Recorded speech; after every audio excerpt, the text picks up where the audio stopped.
things we learn when we study with our teachers is your beginning and your end. And when you understand your beginning and your end, you understand the purpose of life.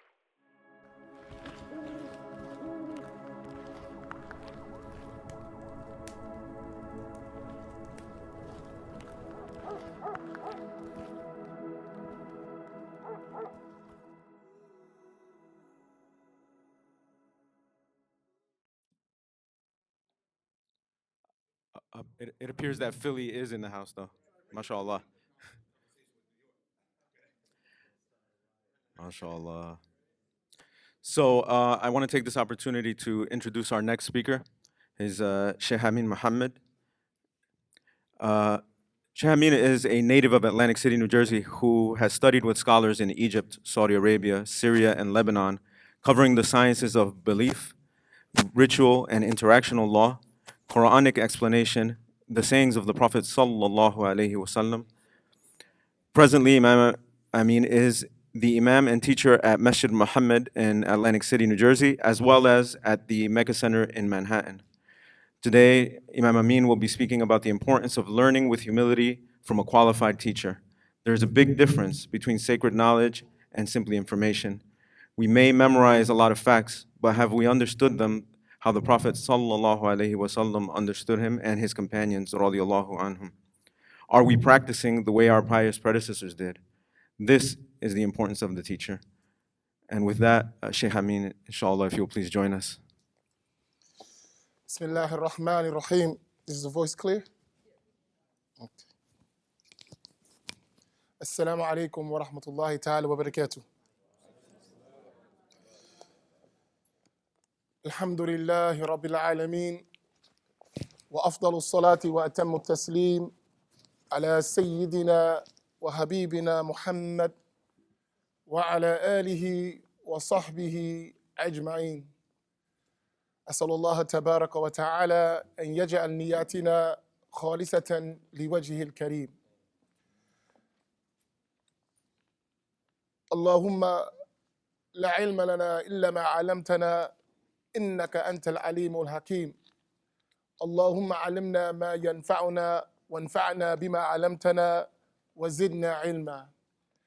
السلام عليكم ورحمة الله تعالى وبركاته. It's an honor, mashallah, to be here with you. And please excuse the big cup of coffee because I've been thinking about you all night. I didn't sleep.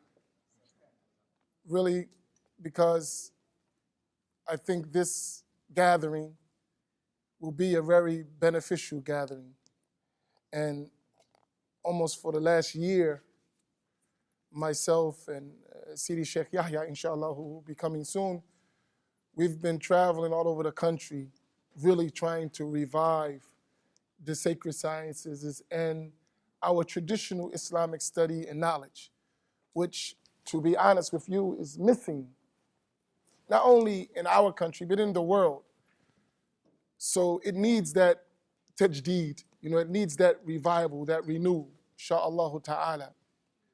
So as the subject is to talk about the importance of knowledge and how to acquire Islamic knowledge. So I want to touch on several matters. But before we do that, let us first all clear our minds, right? And I want us to think about two things as we go forward. Because knowledge will never be beneficial to you until you understand, really understand two matters. Al-bidaya wa nihaya. The beginning and the end. If you don't understand these very well, what is in between won't benefit you. So I want us to all, for a minute, put our heads down, lower our eyes, open our hearts, and I want you, just for a second, to think about your beginning. And Dr. Shadi, he gave me a little license to move, so this is going to be quite interactive, inshallah. I think we all will benefit. But I want you to take a second, put your head down for 30 seconds. And I want you to come up in your mind and try to reach into your heart and figure out what is your beginning. Let's do that, inshallah.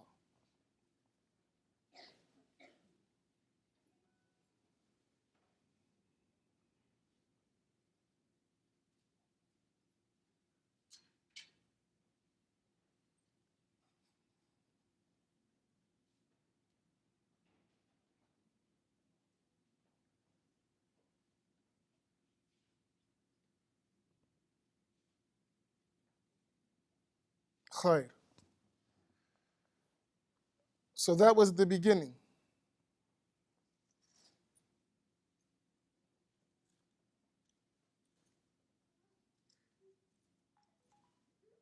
Now, I want to take the same 30 seconds, inshallah, with the same concentration, and I want you to tell me or think about your end. So we talked about al-bidayah. Now I want al-nihaya, inshallah. Accepting that's your beginning? Okay. Actually, I thought about when I first started coming towards Islam, I did the same exact thing. I went into a park, I meditated by myself, and I mentally went into the past, came back to the present, and projected myself into the future as to what it is that I wanted out of life. Mm-hmm. Eventually, I came into Islam as a result. MashaAllah. Tayyib. Okay. There's a reason why I mentioned this. Because one of the first things we learn when we study with our teachers is your beginning and your end. And when you understand your beginning and your end, you understand the purpose of life. But so then when you learn knowledge, when you practice knowledge, when you taste knowledge, and write those things, learning, practicing, tasting. There's a big difference between the three, right? You'll understand why you're doing it. So I'll share the beginning and the end that we all should strive for, and anything other than that is in between, right? The beginning is Allah. The end is Allah. Y'all follow that?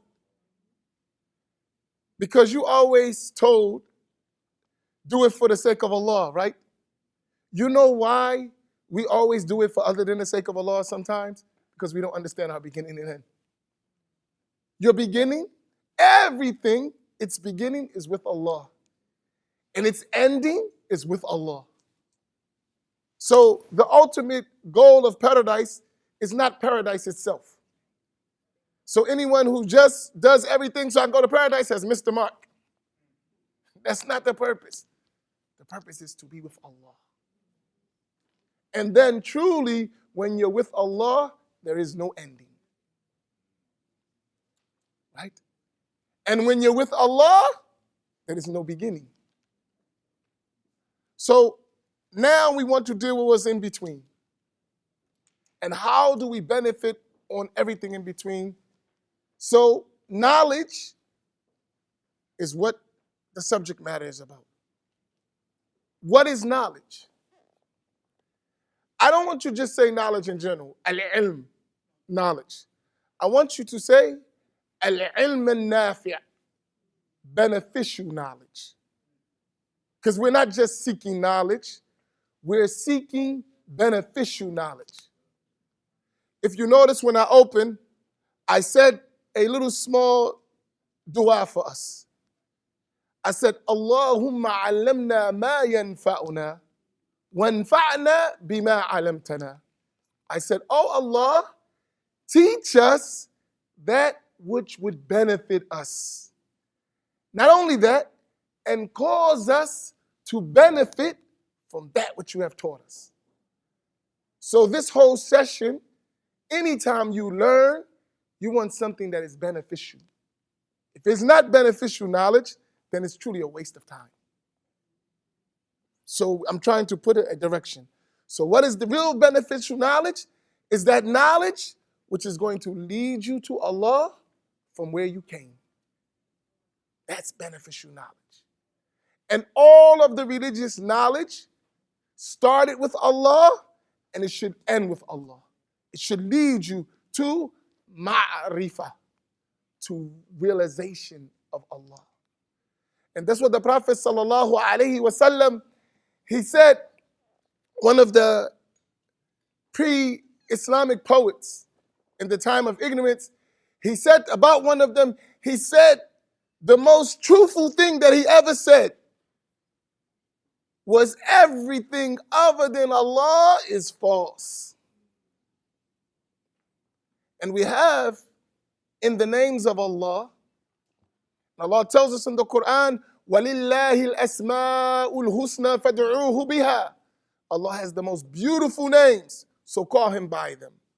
And one of the names of Allah is Al-Haq, the reality, the truth. So everything other than Allah is truly false.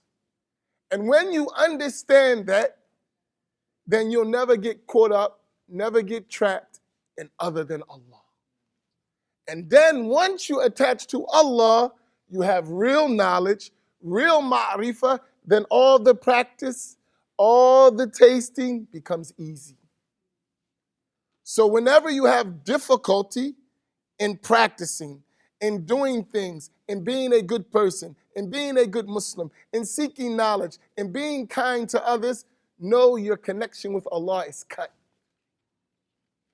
But when you get that connection with Allah, then knowledge now has become all benefit. So we're tracking this course, beginning and end. Now we're going to talk about what is in the middle. Why knowledge? Allah subhanahu wa ta'ala told us in the Quran why we were created. He said, وَمَا خَلَقْتُ الْجِنَّ وَالْإِنسَ إِلَّا لِيَعْبُدُونَ. I only created humans and jinn to order them with my worship. So there's the purpose. And Abdullah ibn Abbas radiallahu ta'ala anhuma, he was the cousin of the Prophet sallallahu alaihi wasallam. He said, what is meant by إِلَّا لِيَعْبُدُونَ إِلَّا لِيَعْرِفُونَ, except to know Allah. That's really why you're created. That's your purpose in life. And you should strive solely for that. Now that's deep, right? I want you to think of one of the great scholars. His name was Ahmad ibn Hanbal. And there is another pious, his name was Dunun al-Misri. May Allah be pleased with both of them. They said something about Allah that I want you to think about, because this way the screen is going to go blank. Whenever you think about Allah, I want the screen to go blank. What do I mean the screen to go blank? There is no images. There is only realization. Dunun al-Misri, he said, مَهْمَا تَسَوَرْتَ بِبَالِكَ فَاللَّهُ بِخِلَافِ ذَلِكَ. Whatever you imagine in your mind, Allah is completely different from that. So your beginning is with Allah, your end is with Allah, and there is no room for your imagination in that realm. That is when you have to taste the religion. Not practice, not learn, but taste it. It's a big difference. And that tasting, when you ever get it, really, then you have received all you need in this religion. When you're no longer in the realm of forms and words and images and imaginations, but you're in the realm of reality. There's a big difference. And I just want you to put your direction towards that. So now we know what our beginning, what our ending is, what is the purpose we're here for, right? Now, how do we fulfill that purpose? Because we're not here for nothing, so we have something to do. So that is why we're going to learn this beneficial knowledge, so that we will fulfill the purpose of our existence here on the earth. Not only that, our existence in every other realm that the sacred law told us about that we may not perceive right now with our senses, right? Because we're on a journey. Someone mentioned the beginning was in paradise, right? So that's a journey to get back to a location, but getting back to the location, we said, is not just for the location itself. There's a purpose for getting back to that location. So that's in between. Let's take knowledge. To get there, Allah subhanahu wa ta'ala told us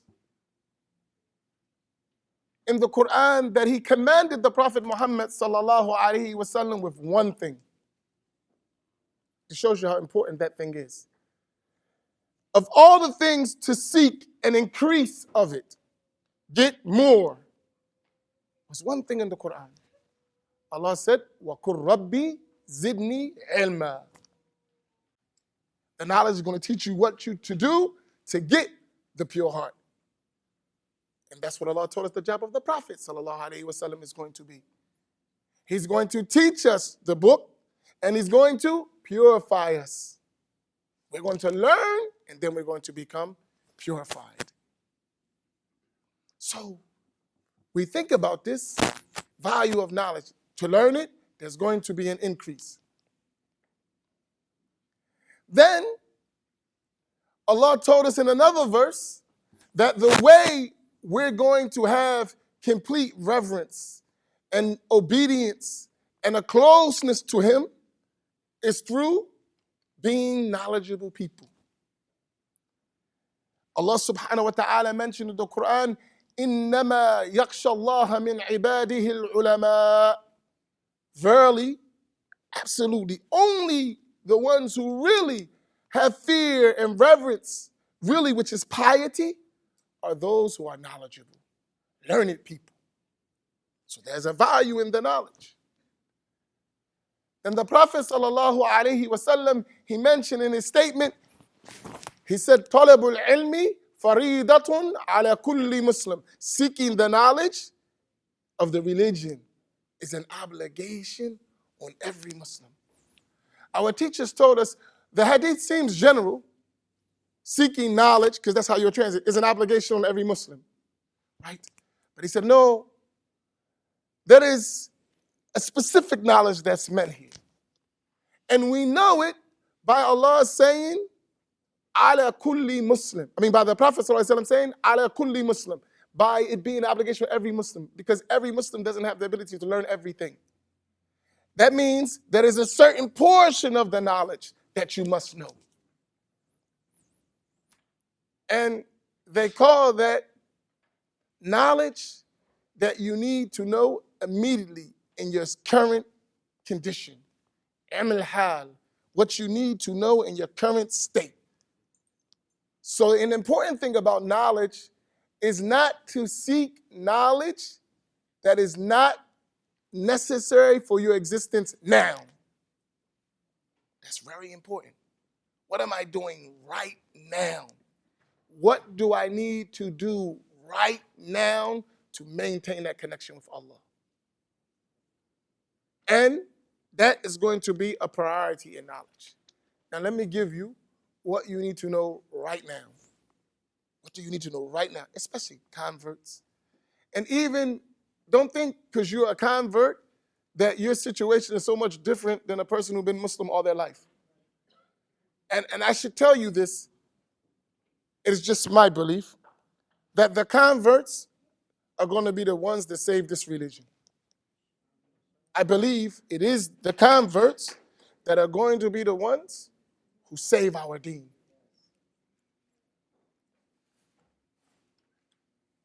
What do you need? You need 3 basic knowledges. The first one, you need the knowledge of tenets of faith that will help you know Allah. You need the knowledge of what you're supposed to believe. That knowledge will help you know Allah. The beginning of all this matters. You need to know that. What am I supposed to believe as a Muslim? Right? That's important. Because the belief, if it is firm and it is established, then you'll make your connection with Allah. If it is firm. And that's why when the Prophet ﷺ, he was asked, which knowledge is the best, the most superior? And the Prophet ﷺ, he said, Al-imanu la shakka fi. Belief, faith that has no doubt in it. And this is a very important aspect of our deen. You need to have faith that is not shaky. Faith that is firm. You ever think of mountains? Big mountains. Do you notice those mountains don't crumble? But when they run into something that is unshakable itself, has no doubt in it, even the mountains will crumble. And that's why Allah told us about the Quran, that if it was revealed on a mountain, we'll see the mountain crumble. Because the Quran, ذَلِكَ الْكِتَابُ لَا رَيْبَ فِيهِ. It is the book that has no doubt in it. It's the Quran. And had it been revealed on a mountain, the mountain would crumble and burst asunder. Your faith needs to be unshakable. Your faith has to have no doubt. And truly, that is the only believer. And you must say that about yourself. That my belief is not real belief until it is unshakable. It has no doubt in it. When you say, La ilaha illallah, no one deserves to be worshipped except Allah, everything else goes away. Only Allah exists. And everything else in existence as a result of Allah. That's very important.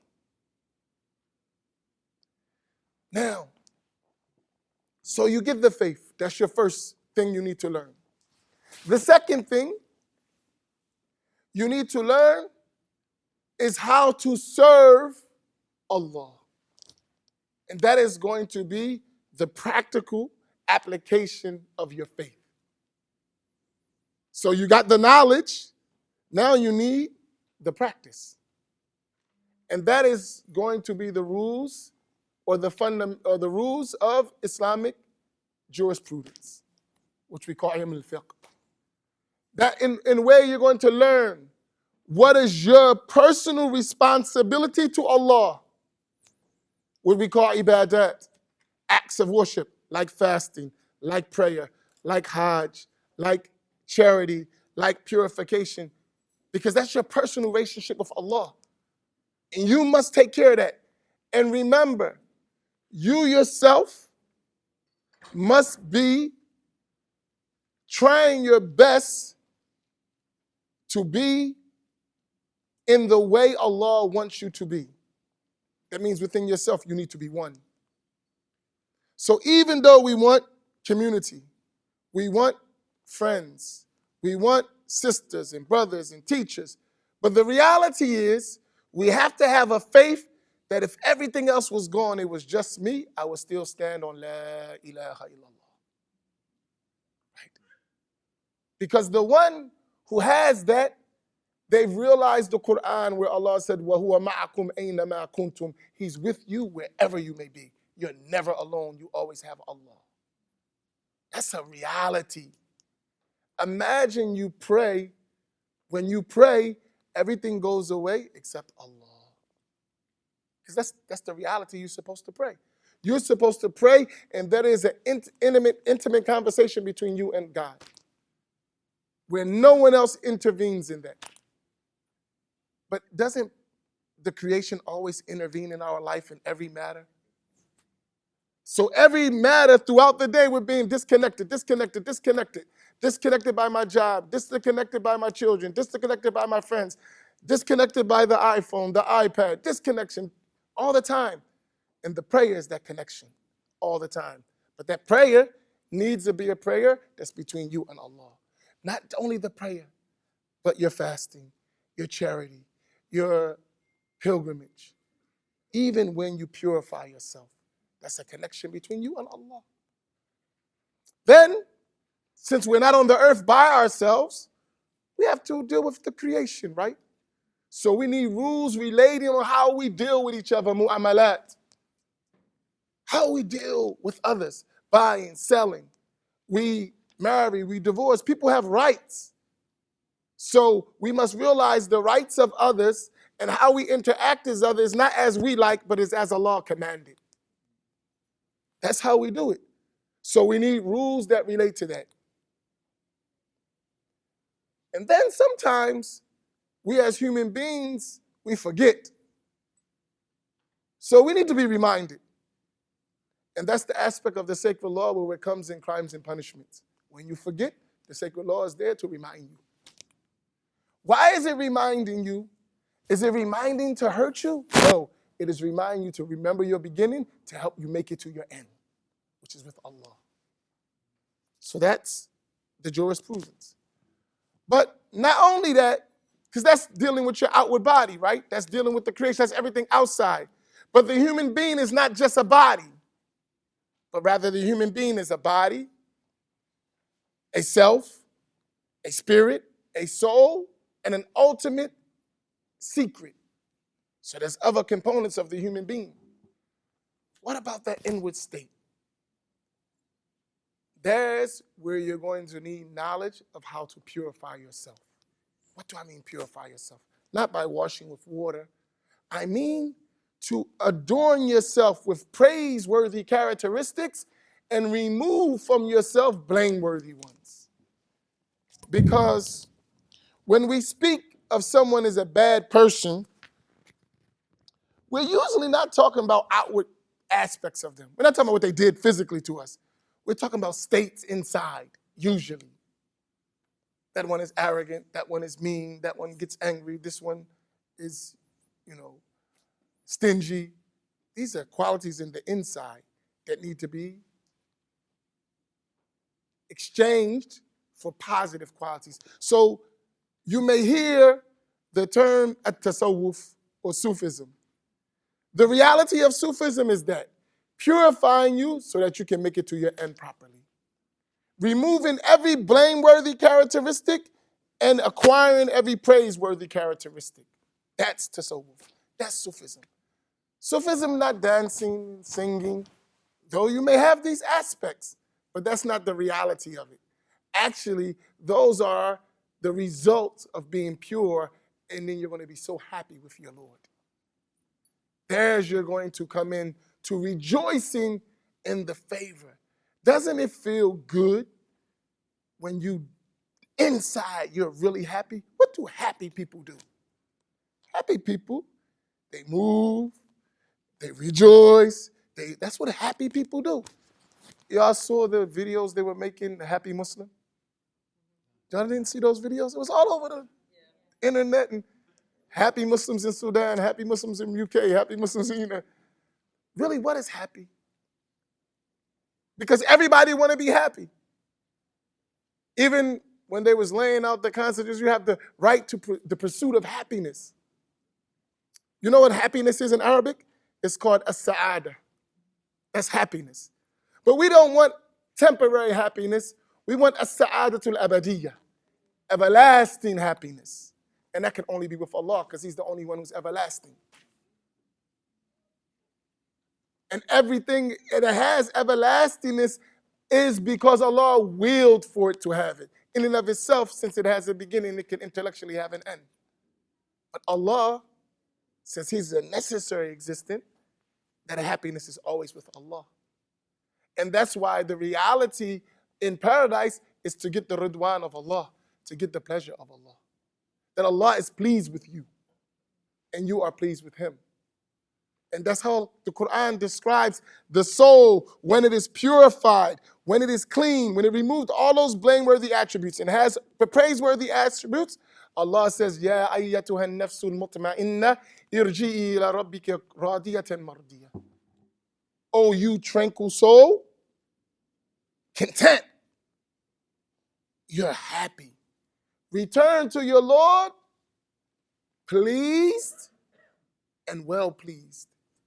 Pleasing and well pleased. You're happy, Allah is happy with you. That's the end result. That's what we want. So all the Islamic sciences that we learn, we need to learn them with to remember our beginning and our end.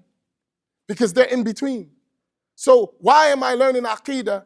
Am I learning Aqidah to go argue with someone? No. I'm learning Aqidah. I'm learning tenets of faith so that I can know my Lord. What he wants me to have as an inward state. And why I pray. Do I pray so I can get to paradise? No. That's a result and that's a reward of the prayer. But the reason I pray, because I want to please my Lord. The reason I fast, because I want to please my Lord. Why do I marry? Do I marry because, oh, he's so handsome and she's so pretty? Of course not. Though that may be a reason, a secondary reason, but the real reason, because I want this person to help me together to reach Allah. I want a relationship with Allah. And we forget that. Why I have friends? I have friends that's going to help me know Allah. I want a friend that when I see them, I remember Allah.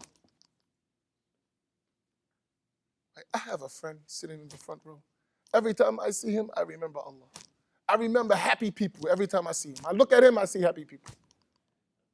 And you know who the real happy people are? They're the awliya of Allah. These are the righteous servants of Allah. Allah described them in the Quran. Ala inna awliya Allahi la khawfun alayhim wa la hum yahzanun. That these righteous people, they have no fear nor no grief. That's happiness when you have no fear and no grief. You're never sad and you don't have nothing to worry about. Imagine being in that state. No fear and no grief. And not only that, when you're in that state, Allah fights your battles for you. Because, you know, we always lose our own battles, right? In life, we lose all the time. Sometimes we get help and still lose. But if we are pious people, we become righteous servants, which we call in Arabic awliya, a wali or a waliya. And we should be striving for that rank. Why? Because the Prophet said that Allah said, notice it goes to Allah, talks about many, Allah, man adali waliyan faqad adhantuhu bil harb. Whoever has any enmity, any hostility, any bad feelings to someone as a righteous servant of mine, I declare war on them. Allah fight your battles. That's why they don't have nothing to worry about. No fear, no grief. Allah is with me. And we pray and we know Allah. We say all the time, Allahu Akbar. Really, Allahu Akbar min kulli shay'in fil wujud. Everything in existence, Allah is greater than that. Why one would, that's. Now imagine as a convert, you embrace Islam and all of your matters is based on that. SubhanAllah. Imagine what you will be like as a believer. I think it was last week. Time goes fast for me. I think it was last week or the week before. I had a talk that I did in Rutgers, Newark with Malcolm X's daughter. And before we went on the talk in front of the people, we were in a room by ourselves, you know, with a few other people. And she said something to me, because her father was a convert, right? She said, my father, he wanted everybody in the world to become a Muslim. That was his goal. I thought about that. You know, the convert usually is the one who only experiences that feeling initially. When you become a Muslim, that great feeling, you're on fire. And that your faith is, when they say through the roof, right? And I know 37 years later, from the time I convert, it's hard to maintain that. So you got to take advantage of it right now while you got it. And that's why I said you can change the world. You can save the religion. Because as you get disconnected from that beginning, your beginning of Islam, you start to lose sight of what you did. Why did you become a Muslim? Why did you do this? Because you get engaged with so many other things. But I'm challenging you, never forget your beginning. And you never will forget your beginning if you don't forget your end as well. And at both ends of the scale, you're going to have Allah. And never lose that. Finally, because I think I'm out of time. Or am I?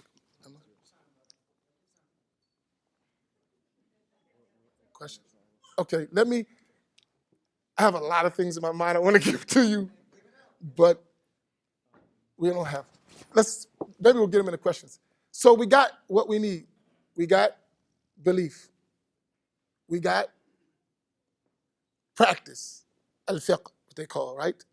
And then we got spirituality, which is going to lead to tasting. Once you clean, you'll taste. Right? That's what the Prophet told us.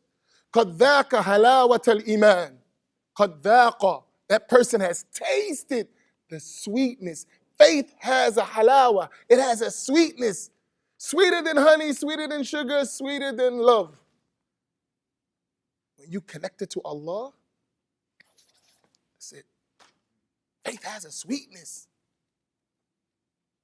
One of the great scholars, during Ramadan, he didn't recite the Quran in the daytime. You know, everyone in Ramadan want to do a 30th of the Quran. He didn't. So I asked him, why you don't recite the Quran in the daytime? It's a month of tilawat al-Quran. He said, because when I recite the Quran, I get the taste of honey in my mouth. And I'm afraid to break my fast. He said, I get the taste of honey in my mouth. The sister mentioned something, and I think we forget about it. Do anyone remember what the sister right here said her beginning was? The word of the souls. She said, Alam al-Arwah. That's what I thought. Right? That's a real world. I could tell you a story. I don't have, but I'll share. I'll give you an indication. There was this woman. She was from Khorasan, the warriors of Iraq, Iran, those in the old days. And her husband, and this was related by Imam al-Hakim, a favorite scholar of hadith. He related her story. Her name was Rahma bint Ibrahim. The women should remember. Rahma bint Ibrahim. Her name was Rahma, the daughter of Ibrahim. You know, her husband died as a martyr. It's a long story, several pages. But the point I want to mention in the story, she was depressed and she was sad. Right? Her husband is gone. They're bringing all these bodies back and no husband. So she went and fell in sujood in salah.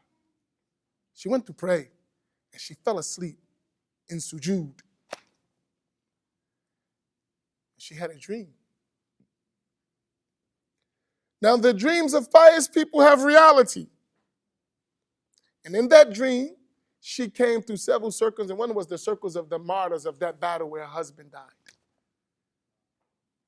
And she came to that circle, and he said, this is my wife, Rahma. Can I give her some from our food? I said, okay. He gave her some of that food. And she ate that food in the dream. When she woke from that dream, out of that prayer, she never was needing food or drink ever again. This is from the world of the souls. Maybe one day you'll learn this story and see about it. And when I mentioned who mentioned it, this great Imam called Al-Hakim, he has a famous book called Al-Mustadrak ala Sahihain. Right? Is a book which he got the hadith of Bukhari and Muslim that were of the level of authentic that they didn't mention in their books. He was a great, great scholar of hadith. He related this story, but it's from Alam al where she got that taste. Once she tastes from that spiritual world, she didn't need the taste in the physical world. These are realities. They're realities. Don't disconnect the physical with the spiritual, because one of the greatest miracles that we know in the physical realm from the Prophet ﷺ is Al-Isra wal-Mi'raj, right? And we celebrate that and we talk about it. But that ascension, that Mi'raj, should be in salah for us every day. That the salah for the believer should be a Mi'raj, up and down the heavens. When we taste the religion, that becomes a reality. Because unfortunately, the reality of the religion was taken out. So we just have a shell, a body, a bunch of rules, haram police, and no soul. No soul. And when someone takes out spirituality in religion, they're taking out the soul of the religion. And we need to put that soul back in. Because the body without a soul is just a hollow, dull object. But when that soul in, there comes life.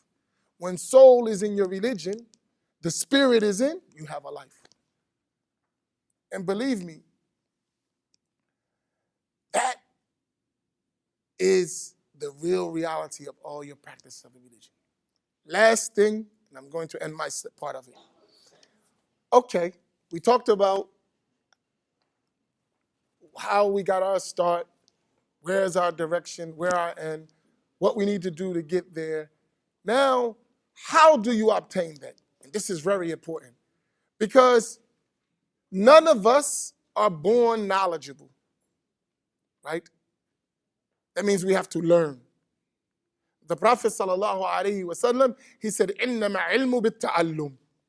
Knowledge is acquired by an active process of learning from teacher, student, teacher. That type of relationship between a teacher and a student is a must. And our religion, Islam, it is the only religion that is protected by that relationship of teacher-student. One of the first things that we learn, actually the first lesson I learned with my teachers when I started studying, they put it in this word.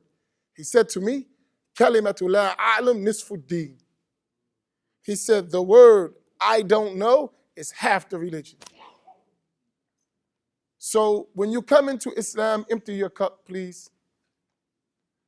The reasons why many times we learn, we become Muslim and we still don't change, because when we come, our cup is full. We come into the religion already saying, I know something. And you notice a thing I started, one of the open things I said,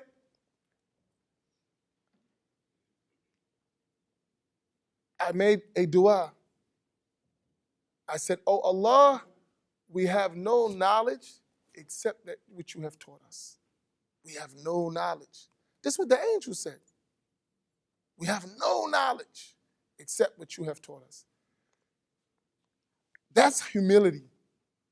And that's an attribute of the heart, that to say, I don't know in its proper place. And there's a cure for that, which Allah subhanahu wa ta'ala mentioned in the Quran, فَاسْأَلُوا أَهْلِ الذِّكْرِ إِن كُنْتُمْ لَا تَعْلَمُونَ. Ask the people of knowledge if you do not know. So this is an important aspect. Knowledge in and of itself will produce nothing. In other words, knowledge without certain things connected to it is just information that will not transform. Right? Imam al-Ghazali, one of the famous scholars of Islam, they call him Hujjatul Islam, the proof of Islam. He always speaks in his books, a lot of, especially in the Ihya, about evil scholars, evil learned people. They have knowledge, but it doesn't benefit. He called them ulama usul, bad scholars. Bad. They have knowledge. But for knowledge to transform, you need three matters. And we need beneficial knowledge. For that knowledge to be a transformative knowledge, you need three matters. Number one, you need sources and evidences. sources and evidences. That means, from where do we learn knowledge? Where do we get it from? And we said beneficial knowledge. And our primary sources for beneficial knowledge in the whole world is Al-Quran was Sunnah. The Quran as a primary source. The Quran and the Sunnah. Now, they said the one who is traveling, a wayfarer to God, to Allah, is never a true wayfarer until they can find in the Quran everything they need. So if you have to go somewhere else and it's not connected to Quran, then no, you're not really reaching your Lord. Even if you use other things, its source should be in the Quran. My sheikh told me one story. I laughed when he told me this. He said, he said, take your time. He told me a story, and I'll get this quick. He said, one sheikh told a man, he said, everything you need is in the Quran. Everything. There's nothing you need except that is in the Quran. So the man said to him, not everything's in the Quran. He said, okay, show me how to bake a cake in the Quran. He said, easy, no problem. He grabbed him by the hand. He walked him to the bakery. He went to the bakery. He said, tell me, how do you make a cake? He said, you do this, you do this, do this. He said, there it is. He said, I told you to show me in the Quran how to bake a cake. You went to the bakery and to the baker. He said, because the Quran told us, فَاسْأَلُوا أَهْلَ الذِّكْرِ إِن كُنْتُمْ لَا تَعْلَمُونَ. Ask the people of knowledge if you don't know. I learned how to bake a cake from the Quran. You follow? So you need to know your sources and your proofs. So he gave him a source, the Quran, and then he gave him a proof, a verse of the Quran, how to bake a cake. Second thing, you need a manhaj of how to extract. You need a methodology in how to extract from the Quran and Sunnah. So just having the Quran and Sunnah is not sufficient. You need to know how to extract rulings and understandings from the Quran and the Sunnah. That's very important. And there needs to be a methodology to do that. It's not a haphazard practice, right? Because the one who doesn't have a methodology how to deduce rules from the Quran will come up with amazing things. Amazing things. Because he's going to use your opinion, right? I think. Isn't that I think? I read the Quran and have an I think session. We read the Quran, I think what you think, what you think, what you think, right? And look what Imam Ali ibn Abi Talib, radiallahu anhu, and I'm going to start, I got to get to the end of this. Ali ibn Abi Talib, he said something. How the Prophet described Ali ibn Abi Talib, radiallahu ta'ala anhu. He said, Ana madinatul ilm wa Ali babuha. I am the city of knowledge and Ali is his gate. That means you don't go in the city except you go through the gate, right? He said, if religion was by opinion, I would wipe the bottom of the sock instead of the top. But since religion ain't by opinion, I wipe the top. So if it's just I think I walk on the ground, so I should wipe the bottom, but the religion said wipe the top. So I think doesn't solve it. That's one aspect. So you need a way to extract. And lastly, very important, you need someone with the ability and divine gifts from Allah to understand that. This is a reality. Not everyone has the same intellectual capacity. We've met among our teachers some people with minds that will blow you away. Just amazing. That's their capacity. Everyone is not able to extract rulings. Everyone is not at the level to be a scholar. I give you an example. One of the things that we have, and I'll stop with this. We have people that say, I want your proof. Give me the proof.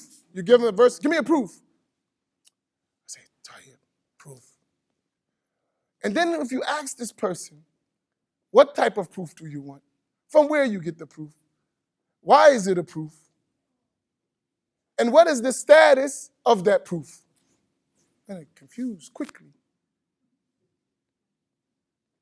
It's very important to understand that not everyone has the ability to understand every level of knowledge. And that's what the Prophet ﷺ, he said, speak to people according to the level of their intellects. And that's important. Those three things, inshallah, will help you. Inshallah, in the question and answers, if we get a chance, we'll go for it. Sallallahu ala Sayyidina Muhammadin wa alihi wa sahbihi ajma'in. Takbir. So Sheikh Amin is not off the hook yet. He's going to stick around for a few more minutes to take any questions that the audience might have. So this is your opportunity. Raise your hand. There's a mic that will be passed around. And inshallah, you can ask your questions and fulfill that first of the last 3 points, which is ask those who know when you don't know. So, anyone? Go ahead. Got the microphone? She's right here. Right here.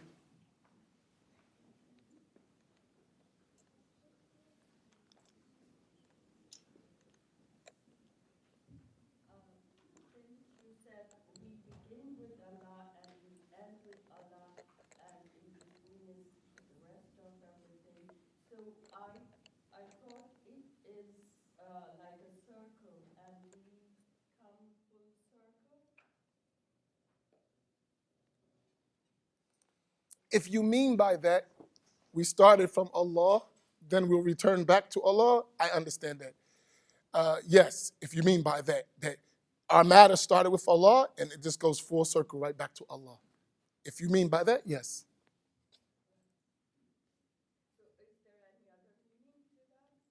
If you meant that, no need to go into the other meaning.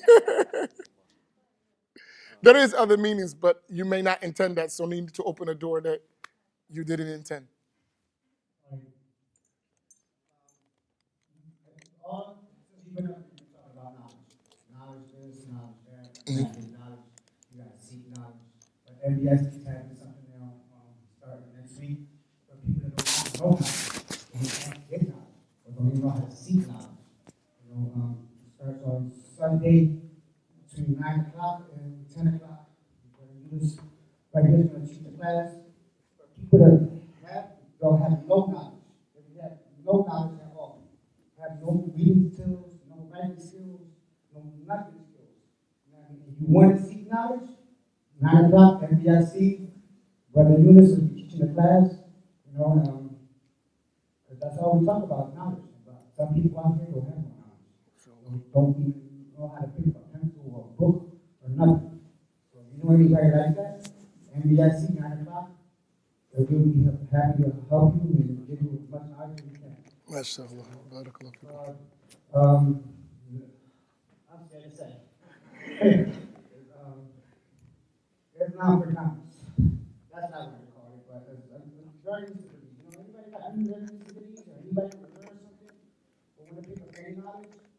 Because that's all we talk about is knowledge. All we talk about is knowledge. Seek knowledge, get knowledge. We want knowledge. Everybody wants knowledge. Everybody wants to be smart. Everybody wants to be this. Everybody wants to be smart than the next man. But there's some people out there that's not smart at all.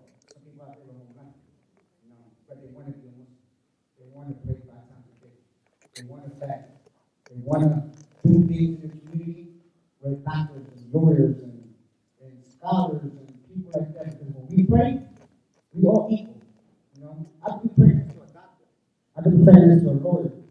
At that moment in time, for 5 minutes, I'm equal. I'm as equal as that man right there. So all I'm saying is, if y'all need some knowledge, if y'all seeking knowledge, if y'all have no knowledge, none. If y'all want knowledge, if y'all know somebody that need knowledge and want knowledge, NBIC, 9 o'clock on a Sunday. You have all the knowledge you need right there. Can I share something with you? Just comment on what he said.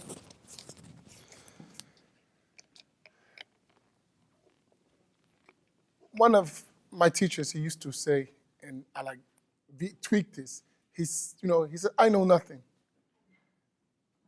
He always say, I know nothing. He know more than most people I've ever met, but he always say, I don't know anything.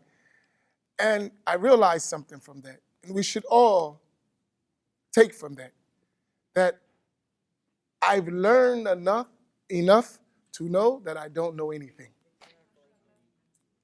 I've learned enough to know I don't know anything. And I think that, yeah, you start to realize that knowledge is a journey that never stops. Never stops.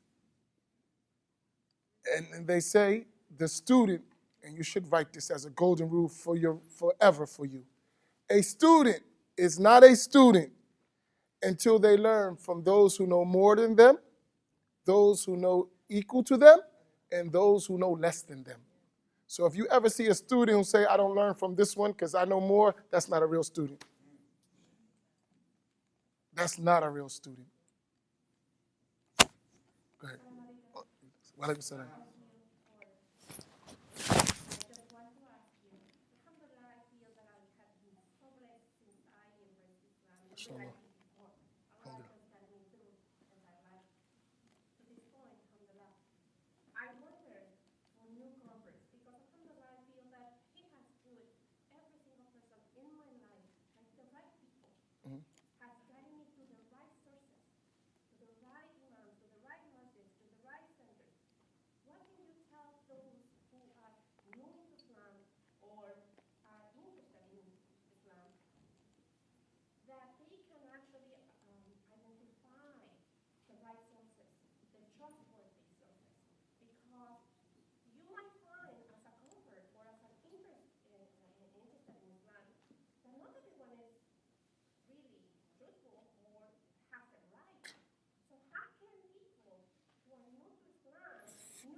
Tell you, I got two ways. It was really in that second when I said knowing how to extract rules and then having the ability. Write this down. I think they say the way you tie knowledge is by writing. Taqyidul ilm bil kitaba. We should get in the habit of writing, like really, so you don't lose your stuff. All of us don't have good memories. Imam Shafi can sit down and memorize everything in one session. I'm not like Imam Shafi. There's a science in our religion called al-isnad. I spell it, Al-isnad. This is one of the most important things you can take after all what I've mentioned. It's called al-isnad, which is a chain of transmission. Our religion, Islam, is connected by an unbroken succession of teacher to teacher to teacher to teacher, back to the Prophet, sallallahu alaihi wasallam, back to Jibril, back to Allahu tabaraka wa ta'ala, back to the beginning. Unbroken. Whenever you want to learn your religion, seek from a person who is knowledgeable, pious, and practicing. By pious, I mean practicing, that has a chain. Any teacher of Islamic knowledge, traditional, true, classical knowledge, must have a chain. That means, from myself, I can name, as Sheikh Yahya and every other teacher, my teacher, to his teacher, to his teacher, to his teacher, all the way to the Prophet, to Jibril, to Allah. If the teacher cannot produce that, that person is not qualified to teach. Though they may have knowledge, there's a difference from knowledge and information and trustworthy knowledge and information. Right? So if you just use that scale, you're going to move out a lot of quacks. If you use that scale alone. Because when you go to the doctor, one of the first things you're going to look when you're in there, where's his certificate? Who said that this doctor knows what he's doing? Well, the same thing in a religion. One of the great scholars, Muhammad ibn Sirin, he said, "Inna hadha ilm dina, fanduru amman ta'khuduna dinakum." Verily, this knowledge you're learning is the religion. So look well from whom you take your religion. And the other statement, Abdullah ibn Mubarak, he said, "Al-isnadu min ad-din, walau la isnad laqala man sha ma sha." That this connection, chain of transmission is a part of the religion. And if it ain't for that, then anyone say about the religion whatever they want. Anytime you find a person that's missing that, you'll find more their mistakes will be more than their correct matters. So look for that. And don't be shy to say to the teacher, I want to make sure my religion is in a trustworthy chain transmission of teachers. Please tell me your connection to the Prophet. And that is in every field of learning. So we said Aqidah, right? Belief. They should have a chain in belief. They should have a chain in jurisprudence. They should have a chain in spirituality, a chain in hadith, a chain in Quran, a chain in Arabic language. And if they're missing that, then even if they're knowledgeable, their knowledge is not trustworthy knowledge. So that chain right there, and why is it protection? Because at every level of the chain, when you know the people of the chain, you get to see that they had some consistency in their practice, consistency in their understanding. Because sometimes you will have a person without that chain. How do you know he's not making something up? Where's the checks and balances? So if I make a mistake, right, and since I'm not born knowledgeable, I had to learn from someone, right? So maybe you could check with my teacher, or you could check with his, at that, you're going to find that mistake. But if it's just me, who's to make sure I didn't make a mistake, right? That's our religion, inshallah. So that's one way. Go ahead.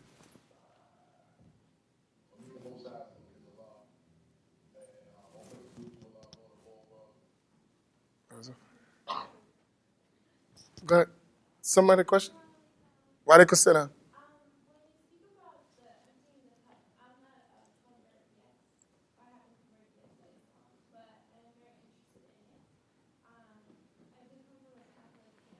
Mm-hmm.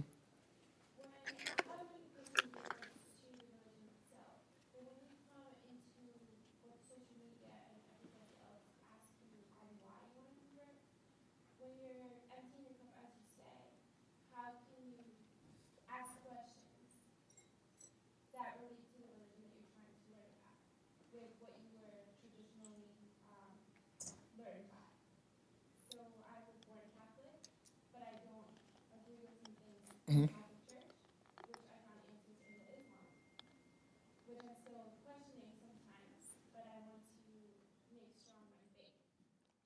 So a good way to do that, the best way to do that, is to go to a living teacher. Do not learn Islam from the internet. Do not learn Islam from social media, Facebook, or Twitter. Go to a living teacher. Because you need to see Islam practice. Right? One of the great scholars, he was traveling to visit a teacher. He heard he was a great teacher. And he went, and when the teacher came out, he spat on the side of the mosque, on towards the wall. And that teacher turned around and left. He said, how can someone be trusted with the knowledge of the sacred law who's not careful to observe the courtesies of the law? So you need a living teacher who practices what they preach. So in that way, by sitting with a living teacher, many things would be open for you that you'll never get through the computer. So like you have at MBIC, you have Dr. Shadi. These are living teachers who sat with living teachers, right? And usually the teacher is not even half of his teacher. And as it goes closer to the Prophet, you'll see there was much more piety, but a living teacher. Because you're going to see not only knowledge, but you'll see practice and you'll see state. How to be a Muslim. That's very important, right? Because the media, unfortunately, is not fair to Islam. We have a question here from the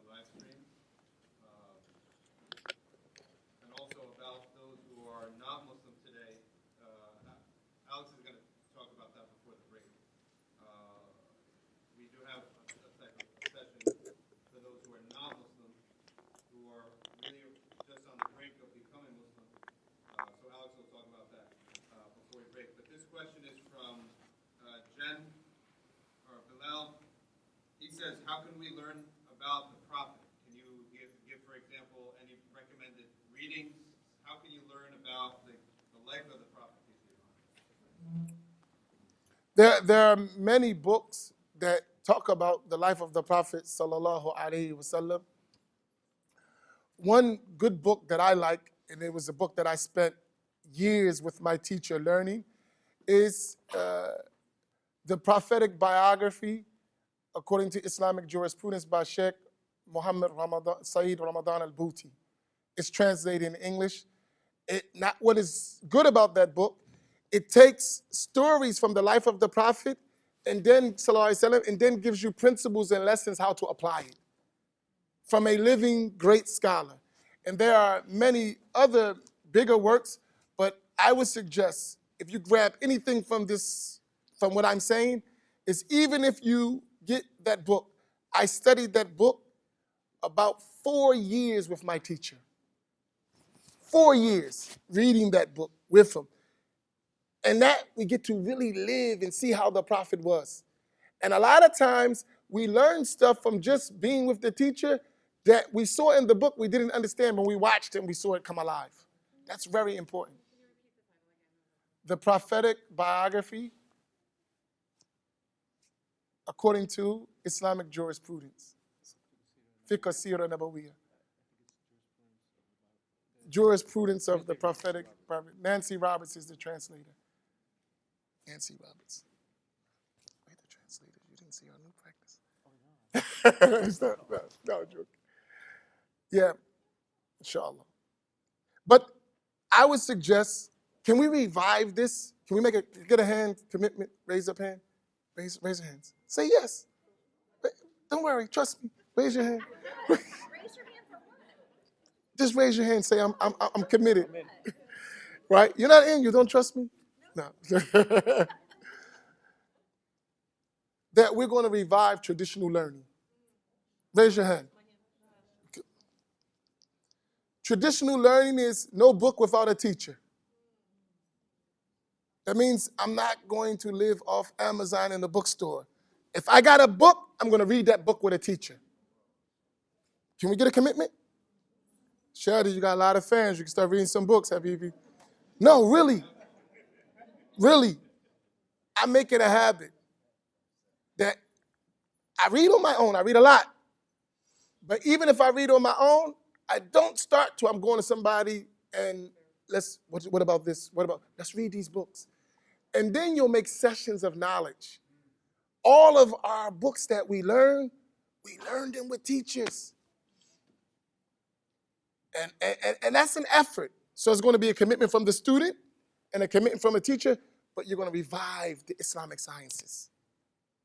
You're going to revive it by your hands, and you get a great reward in that, inshallah.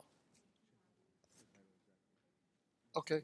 The title is Jurisprudence of the Prophetic Biography. And that's in UK. Huh? This one. The new version. The new version, mashallah, my teacher and myself and another brother, we spent 2 years correcting the translation and fixing it. So it's a new version too. Yes. Mm. Good. Okay, I'm so sorry. You were talking about the spirituality part, and you mentioned the woman in City. And where did that reference come from? It was written by an imam. It's called Al-Hakim, AL-HA bar under the A, KIM, in his book on history. I have a question, and I apologize, this is a little touchy subject. You say about knowledge and getting it from the correct person and having a live person help teach you. Mhm. We know that there are people who call themselves Muslims in the world that are not practicing Islam. Mhm. And they have scholars that are teaching them, Mhm. evil scholars. How do we combat that? How do we, as Muslims, help to change this? Because that's the problem that's going on in the world. If you no, that's not. I love open discussion. No, you know how you solve that? By reviving traditional Islamic studies, because if you have a teacher who's a bad scholar, right? And they do exist, Imam al-Ghazali mentioned them. He's going to be identified within that circle. You follow? Like, But those poor people, those young people don't know these. I know, that's why we got to play a role. Hamza Yusuf, he said something at Yale. I love that, what he said. They asked him, where is God, or is God dead? Right? And he said, I reversed that question. I asked, where are the people of God? That's serious. What are we doing? If we revive the tradition of Islamic study, the pretender will be wiped out. It's only because we're not doing enough that the pretender is able to continue. I mean, evil is going to exist in the world, but you have a role in forbidding evil. And part of that is rising the tradition. Because you know what they have a saying? They said, فَقِدُ شَيْءٍ لَا يُؤْتِيهِ. The one who doesn't have a thing can't give it. So whenever you see like ISIS or Al-Qaeda, right? When you look at their teachers, they don't have this chain of narration. They're cut off. They're broke. But how are you going to know that except that you have teachers with a connected chain that can identify that? That's very important. So I think the revival of traditional Islamic studies with teachers, with reliable books that have, the books have chains too. If you connect this whole system, you solve the problem. It still work, but you can solve that problem. Because I tell you, whenever you have a teacher who is not qualified, when they sit in front of a teacher that's qualified, they'll go just like this. Seriously, it will stop. But you need qualified teachers. Thank you for watching. Follow us online at safinasociety.org and through the Safina Society YouTube and Instagram channels.